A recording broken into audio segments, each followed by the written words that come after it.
오늘 우리에게 주신 하나님의 말씀은 출애굽기 20장 3절에서 17절 말씀입니다. 너는 나 외에 다른 신들을 내게 두지 말라. 너를 위하여 새긴 우상을 만들지 말고 또 위로 하늘에 있는 것이나 아래로 땅에 있는 것이나 땅 아래 물속에 있는 것에 어떤 형상도 만들지 말며 그것들에게 절하지 말며 그것들을 섬기지 말라. 나 내 하나님 여호와는 질투하는 하나님인즉 나를 미워하는 자의 죄를 갚되 아버지로부터 아들에게로 3, 4대까지 이르게 하거니와 나를 사랑하고 내 계명을 지키는 자에게는 1000대까지 은혜를 베푸느니라. 너는 내 하나님 여호와의 이름을 망령되게 부르지 말라. 여호와는 그의 이름을 망령되게 부르는 자를 죄 없다 하지 아니하리라. 안식일을 기록하여 거룩하게 지키라. 엿새 동안은 힘써 내 모든 일을 행할 것이나 일곱째 날은 내 하나님 여호와의 안식일인즉 너나 내 아들이나 내 딸이나 내 남종이나 내 여종이나 내 가축이나 내 문 안에 머무는 객이라도 아무 일도 하지 말라. 이는 엿새 동안에 나 여호와가 하늘과 땅과 바다와 그 가운데 모든 것을 만들고 일곱째 날에 쉬었음이라. 그러므로 나 여호와가 안식일을 복되게 하여 그날을 거룩하게 하였느니라. 아멘. 지난 시간에 율법으로 대표되는 십계명에 대해서 함께 나누었습니다. 율법에 대표되는 십계명이 우리에게 주시는 하나님의 일방적인 명령이기보다는 우리가 지키지 못하는 하나님의 일방적인 명령이기보다는 율법은 하나님의 사랑이라는 것을 우리가 말씀을 통해 깨달았습니다. 하나님을 사랑하기로 작정한 이스라엘 백성들에게 온 인류의 축복을 주시겠고 제사장의 나라가 되겠다고 하는 하나님의 축복을 허락하시면서 하나님의 자녀는 이 땅 가운데 어떻게 살아가야 되는지에 대해서 이스라엘 백성들에게 친절하게 가르쳐 주신 사랑의 매뉴얼이 바로 십계명이다.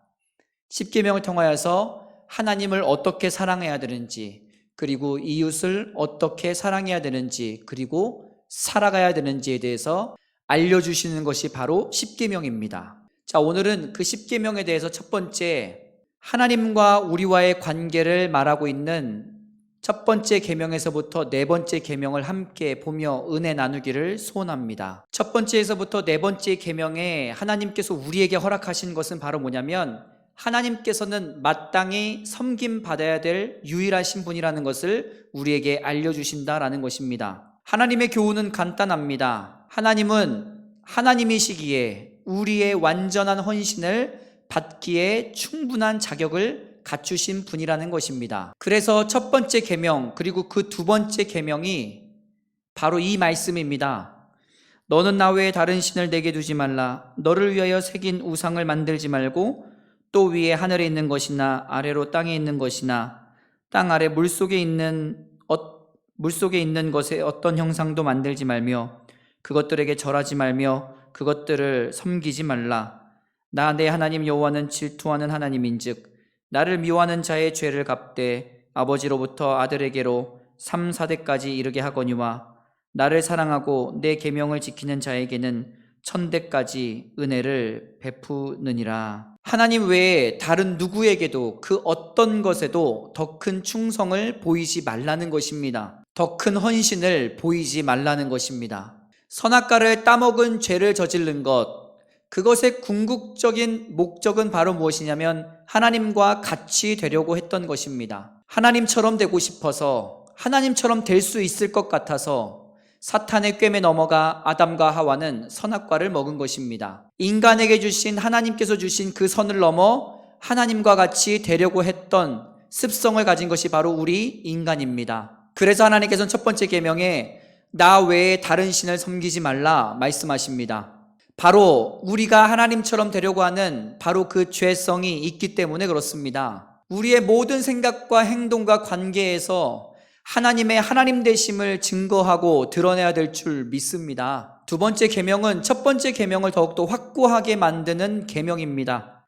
죄로 인해 우리가 하나님의 형상을 받았음에도 불구하고 거꾸로 하나님을 우리처럼 만들려고 노력하고 시도합니다. 나 외에 다른 신을 섬기지 말라, 그리고 우상을 섬기지 말라고 말한 것은 손으로 우상을 만든 그 이유가 무엇입니까? 인간이 손으로 우상을 만드는 것은 우상을 만들고 그 우상에게 특별한 의미를 부여하고 내가 원하는 것들을 그 우상을 통해서 이루려고 하는 인간의 보이지 않는 욕망이 그 안에 있는 것입니다. 우상 자체가 무슨 큰 능력을 발휘하는 것이 아닙니다.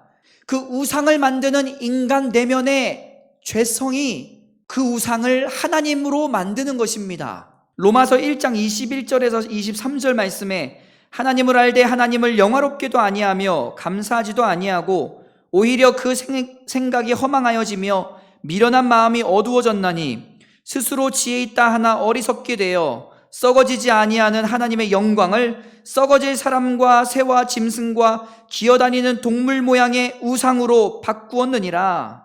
하나님 말고 다른 것들을 우상으로 만들려는 마음은 하나님과 그 어떤 신과의 경쟁을 유도하는 것입니다. 그래서 내가 만든 신, 내가 원하는 신으로 하나님을 맞바꾸기 원하는 인간의 죄악이 그 안에 들어있기 때문입니다. 여러분, 하나님과 같이 되기를 원하고 내가 하나님처럼 되지 못한다면 내가 원하는 하나님을 만들어서 하나님과 맞바꾸고 싶은 것, 그래서 하나님은 하나님의 계명을 주실 때 가장 먼저 나 외에 다른 신을 섬기지 말라, 그리고 우상을 만들어 우상을 숭배하지 말라고 말씀하는 것입니다. 여러분, 그 일들이 우리 안에 빈번하게 일어나고 있습니다. 중고등부 친구들 안에도 너무너무 많이 드러납니다. 내가 하나님처럼 되고 싶어 하고 내가 원하는 하나님을 만들어 그분을 섬기고 싶어 합니다. 성경에서 나오는 말씀에서 말씀하시는 하나님이 아니라 내 정욕을 이루어주는, 나의 못된 죄성을 이해해주는 하나님을 만들기를 원하는 거죠. 그래서 우리는 우리 안에 하나님을 만들어 하나님과 맞바꿉니다.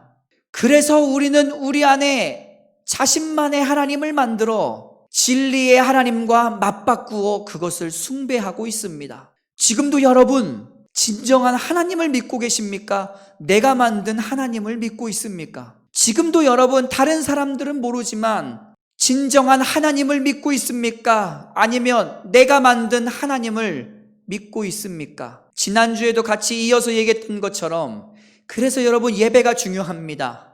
예배라는 것이 무엇입니까?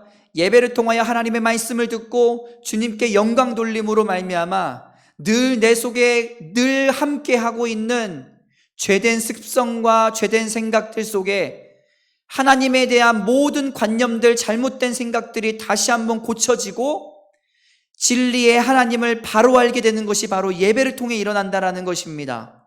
그래서 여러분, 우리 안에 예배가 왜 중요합니까? 예수 그리스도를 믿는 것이 왜 중요합니까? 우리 구주 예수 그리스도를 믿는 믿음으로 말미암아 거듭나게 되어 하나님의 자녀가 되면 주님 앞에 하나님의 말씀을 듣고 하나님께 영광 돌리게 되어 있는 것입니다. 예배를 통하여 내 안에 아직도 잔재하고 있는 하나님을 거부하려는 습성들, 내가 만든 하나님을 믿으려는 죄악들 가운데 온전한 나의 생각으로 고쳐지는 것이 바로 하나님의 말씀과 예배를 통해 이루어져 가는 것입니다. 오스왈드 챔버스는 이렇게 얘기합니다. 죄가 무엇인지 기억해야 합니다. 죄는 바로 하나님을 근본적으로 의지하지 않으려는 자세입니다. 하나님 없이도 할 수 있다고, 하나님이 필요 없다고 주장하는 것입니다. 팀 켈러도 이렇게 얘기했습니다. 인생의 행복과 정체성의 의미를 추구하는 데 있어 하나님보다 더 근본이 되는 것이 있다면 그것이 바로 우상입니다. 인생에서 우리의 사랑과 관심을 빼앗아가는 것이 너무나 많습니다. 명백히 사악한 것들만 우상이 아닙니다. 사실 가장 간교한 우상은 우리가 최고라고 여기는 좋은 것들일 수도 있습니다. 여러분, 하나님께서 이 첫 번째 계명과 두 번째 계명을 말씀하시면서 나는 질투하는 하나님이다 라고 얘기하신 것은 하나님의 보좌를 두고 다툴 자를 허용하지 않는다라는 것입니다. 나의 안에 있는 하나님의 보좌 위에 오직 하나님 예수 그리스도 한 분만이 그 자리의 주인이심을 다시 한번 고백하고 나아가는 우리가 되기를 소원합니다. 너는 내 하나님 여호와의 이름을 망령되게 부르지 말라. 여호와는 그의 이름을 망령되게 부르는 자를 죄 없다 하지 아니하리라. 하나님의 이름을 망령되이 일컫지 말라. 하나님의 이름으로 저주하거나 맹세하는 것으로 충분하지 않습니다. 여기에는 하나님의 이름을 경외하라, 하나님을 두렵고 떨린 마음으로 공경하고 두려워하라는 의미가 있습니다. 그분의 이름을 함부로 사용하지 말라는 것입니다. 고린도후서 5장 20절에서는 우리가 그리스도를 대신하여 사신이 되어라고 합니다. 하나님의 이름을 저주하고 망령되게 일컫는 것, 그걸로만 끝나서는 안 됩니다. 하나님의 자녀인 우리들은 하나님의 이름을 높일 수 있는 우리가 되기를 소원합니다. 우리들의 인생 속에서, 학교에서나 가정에서나 여러분 생활 가운데서 하나님의 이름을 높이고 하나님을 찬양하고 우리들의 입술을 통하여서 하나님이 증거되는 일들이 이루어져야 된다라는 것입니다. 얼마나 여러분은 우리의 왕을 대신하는 사신으로 살아가고 있습니까? 사신이란 왕을 대변하여 이야기하는 것 아니겠습니까? 왕의 뜻을 전달하는 사람이지 않겠습니까? 왕을 대신하여 얘기하는 사람이지 않습니까? 우리들의 왕 예수 그리스도를 위하여, 하나님을 위하여 사신이 되어 그 입술에 나오는 모든 말을 통하여서 하나님께 영광이 되고 복음의 도구로 쓰임받기를 소원합니다. 자, 마지막으로는 안식일을 기념하여 거룩히 지키라 라고 얘기하고 있습니다. 특별히 오늘 말씀에 보면은 안식일을 기억하여 거룩하게 지키라. 엿새 동안은 힘써 내 모든 일을 행할 것이나 일곱째 날은 내 하나님 여호와의 안식일인즉 너나 내 아들이나 내 딸이나 내 남종이나 내 여종이나 내 가축이나 내 문 안에 머무는 객이라도 아무 일도 하지 말라. 이는 엿새 동안에 나 여호와가 하늘과 땅과 바다와 그 가운데 모든 것을 만들고 일곱째 날에 쉬었음이라. 그러므로 나 여호와가 안식일을 복되게 하여 그날을 거룩하게 하였느니라. 여러분, 우리가 안식한다라는 것은 하나님의 살아계심을 인정하는 행위입니다. 6일 동안 세상을 창조하신 하나님께서는 하나님의 완성의 의미를 담아 일곱째 날 쉬셨습니다. 오늘 말씀은 이겁니다. 하나님도 안식을 취했는데 세상의 일상적인 행동을 계속해서 하면서 하나님을 잊어버려서는 안 된다라는 것입니다. 다시 말해 6일 동안에는 여러분들에게 허락하신 그 인생을 살아가야 되지만 일주일에 한 번 주일은 하나님을 온전하게 기억하고 하나님께 영광 돌리는 날이 되어야 된다는 것입니다. 또 다른 의미로는 우리들의 한계를 인정하는 것입니다. 우리는 전능하신 하나님께서 창조하신 피조물일 뿐입니다. 일주일에 한 번 하나님 앞에 우리가 안식한다는 것, 쉰다는 것은 우리들의 한계를 인정하고 하나님을 의지하는 행위입니다. 하나님보다 부족하고 연약한 우리들은 하나님께서도 쉬셨기 때문에 마땅히 안식을 취해야 됩니다. 만약에 나는 안식일을 거룩하게 지키지 않고 쉼없이 더 많이 일하고 더 많은 것들을 성취하기 위해 밀어붙이겠다라고 한다면 그것은 바로 하나님의 자녀라는 하나님의 피조물이라는 것을 거부하고 자신의 능력과 인내라는 또 다른 우상을 만드는 결과일지도 모릅니다. 우리의 능력을 뛰어넘어 하나님의 공급하심을 바라보는 것.